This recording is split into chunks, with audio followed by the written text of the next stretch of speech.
Hello.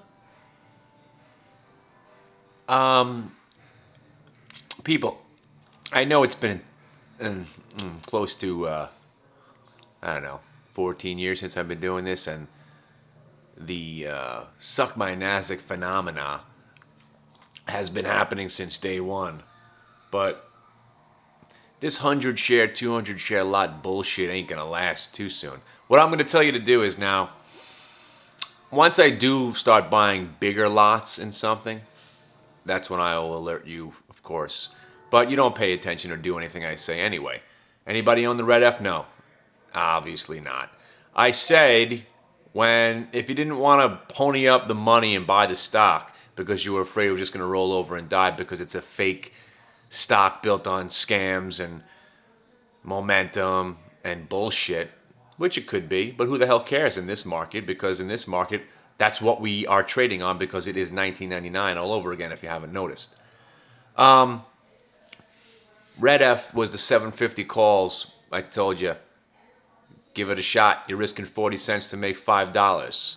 Or, 40 cents to make $2.50, because we said if it does break 750, and of course the 750 calls we were talking about before it broke 750, the matrix is pre-programmed to base all of its movement in the stock market on option prices and strike values. Strike prices and option values, he meant to say.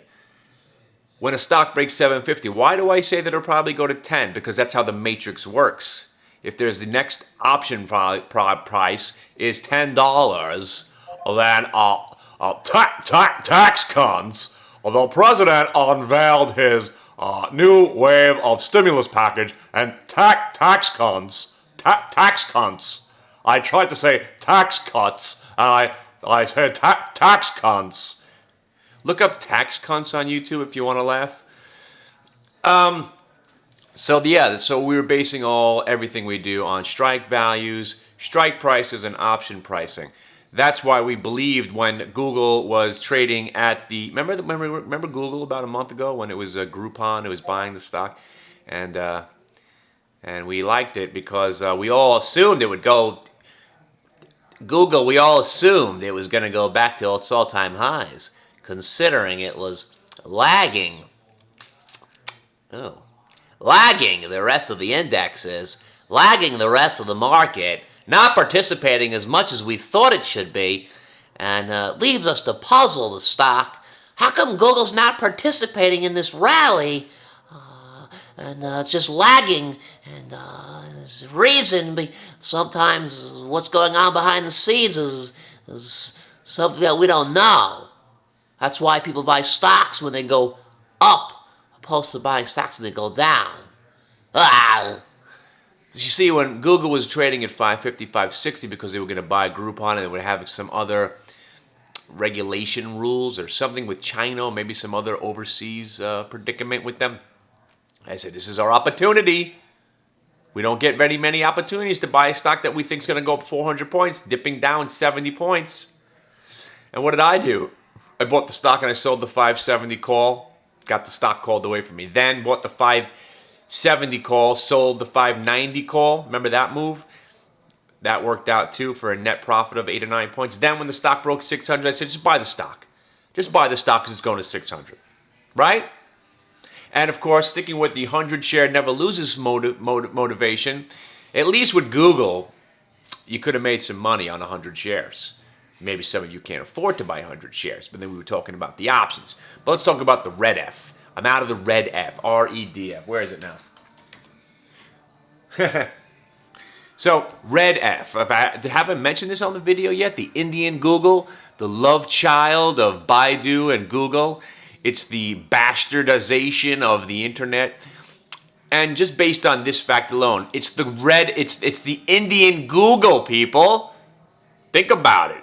There's like 75 trillion people living in India, and they're all logging onto the internet from their grass huts and the mud that they're living in, worshiping cows.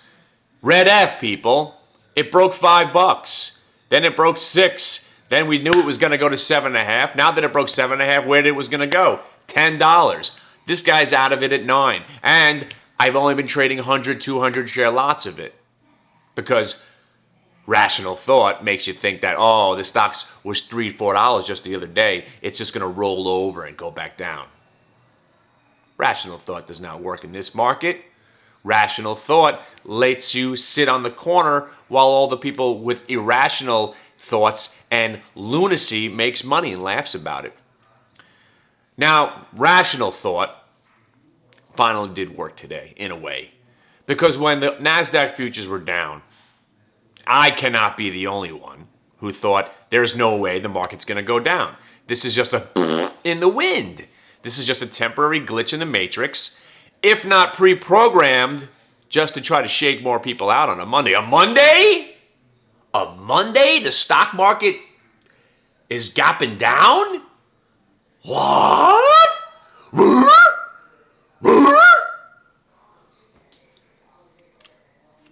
Moral of the story is you could have bought Apple at the open and made some money. You could have bought the NASDAQ futures, which was the trade.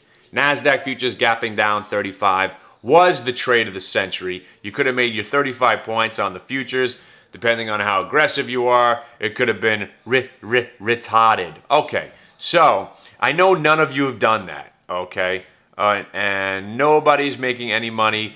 But you did make some money. Apparently, you might have made some money on the NVIDIA short. Oh, it finally started going down, so you started tagging the NVIDIA, huh? How's that stock working out for you?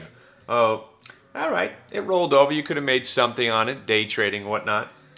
And I heard that Netflix has been active today. Not really. But more importantly, the Red F. Okay.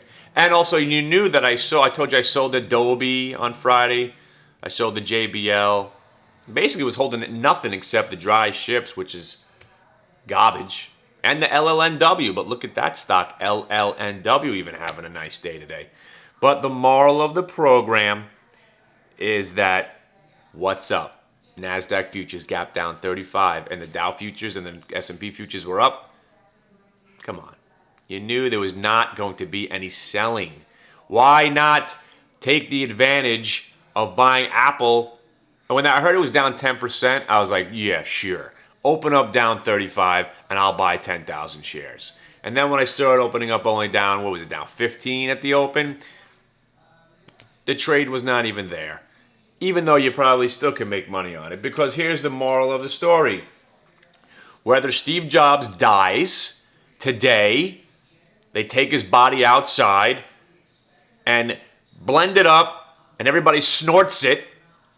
Let me get some jobs, man. It'll be the hot drug of the month out in the streets. Yo, you got some job? Yeah, I got some jobs.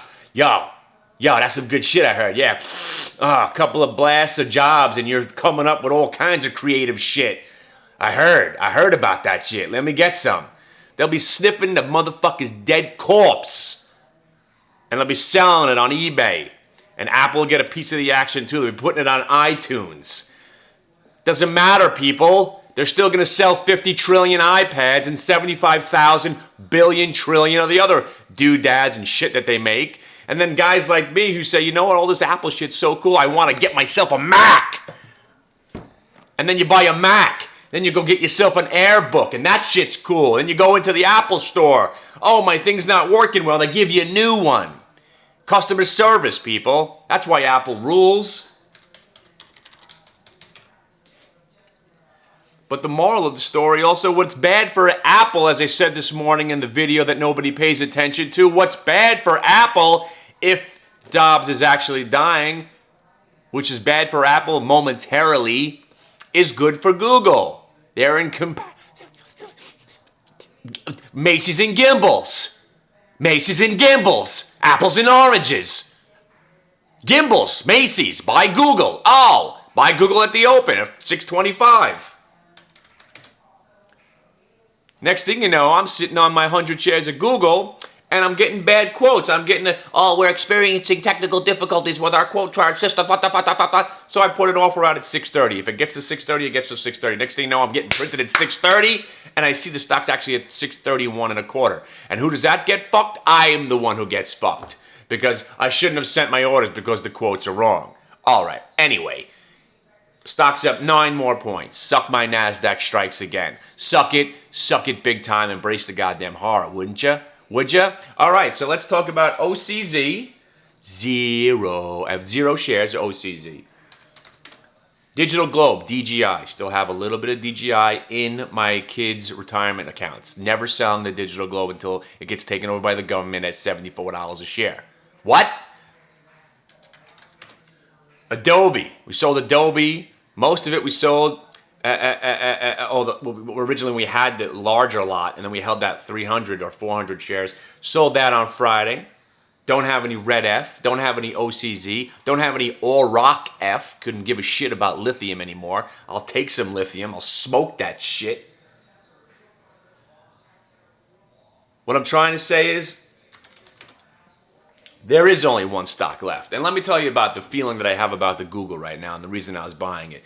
When it broke 450 back last quarter, and it wasn't participating in the rally, and everybody was skeptical. Oh, maybe they're getting kicked out of China, or maybe their phones aren't selling well enough. People, it's not about the phones, not about the Android, not about the operating system, not about China. It's about internet advertising and the foothold that they have in that industry.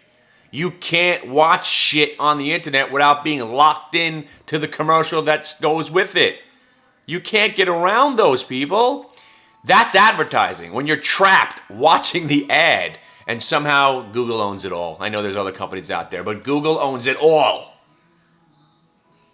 So, when I watched it go from 450, remember when it broke 450 back then?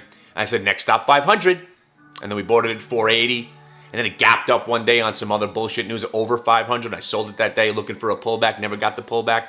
Then it went to 550 without me, which really pissed me off. And I was like, you know what? Now that it broke 550, it's probably going to go to 600. And then we made a boatload of cash buying those 570 calls. Now it's the same exact story.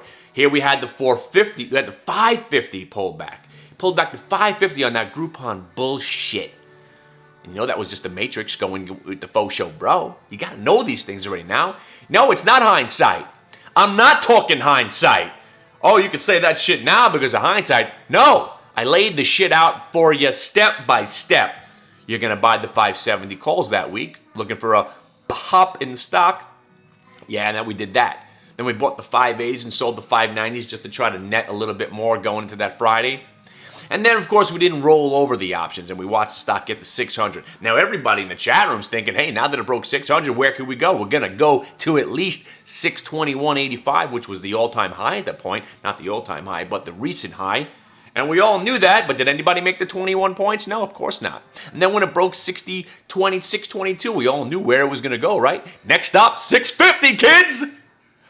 And where's it going to go after that? 680, 700, 720, 780, 840, 860, 890, 920, 975, and 1,000. Repeat after me. Google's going to 1,000. The fucker could drop 100 points on Thursday when they report their earnings, and you'll be pissed off and badgering me and saying I don't know shit. It could go down to 550 again. But you know what? The stock's still going to go to 1,000 eventually in the greatest bull market that this man has ever seen. The best bull market. And like I said, because the reset button has been pressed. All stocks back to their highs. That's why I won't give up on dry chips. One day that fucker's going back to $1.50. You know it. Limelight going to 30. Red F 30. Broadcom 125. Just throwing numbers out there indiscriminately. That's how easy it is right now. You just have to have faith. You have to have faith. Faith and patience in that faith. Faith just does not come. You need to have patience with the faith. For instance, this whole entire day is a microcosm. Big word there. You might not know what that means. A microcosm. It is a little example of the bigger picture. The market, whatever you throw at it, it's not going down. The only time the market is going down is when Gamera and Godzilla start knocking shit over in Manhattan. When you start seeing acres of land being wiped out by the whip of Godzilla's tail, maybe just then the market might sell off. Just for temporary. Because the market only sells off in like 2-hour increments now. All right, you're fools. You're all worthless and weak. Drop and give me 20. I would much prefer Krull.